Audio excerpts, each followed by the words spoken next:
মহাভারতকে নিজের স্বপ্নের প্রকল্প উল্লেখ করে 59 বছর বয়সী আমির খান বলেন, মহাভারত চলচ্চিত্রটির পর হয়তো আর নতুন কোনো সিনেমা করার তাগিদ অনুভব করব না। বলিউড অভিনেতা আমির খান বর্তমানে তার পরবর্তী সিনেমা সিতারে জামিন পার এর প্রচারে ব্যস্ত সময় কাটাচ্ছেন। 2007 সালে প্রশংসিত চলচ্চিত্র তারে জমিন পারের সিকুয়েল হিসেবে বিবেচিত ছবিতে আমির খান ও জেনেলিয়া দেশমুখ ছাড়াও 10 জন বিশেষ চাহিদাসম্পন্ন শিশু গুরুত্বপূর্ণ চরিত্রে অভিনয় করেছেন।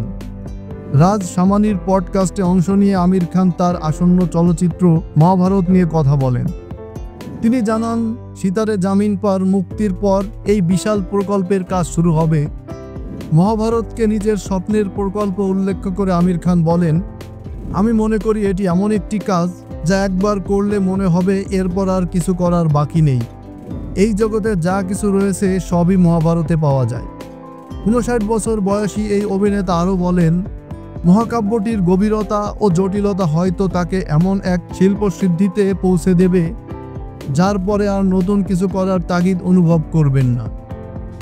আমির খান আরও বলেন, হয়তো মহাভারত করার পর মনে হতে পারে আর কিছু করার নেই, জানি না, তবে এমনই মনে হচ্ছে। আমির খান তার জীবনের শেষ দিন পর্যন্ত কাজ করার ইচ্ছাও পোষণ করেন। আমির খান বলেন, আমি চাই আমার মৃত্যু যেন হয় পায়ে জুতো পরে।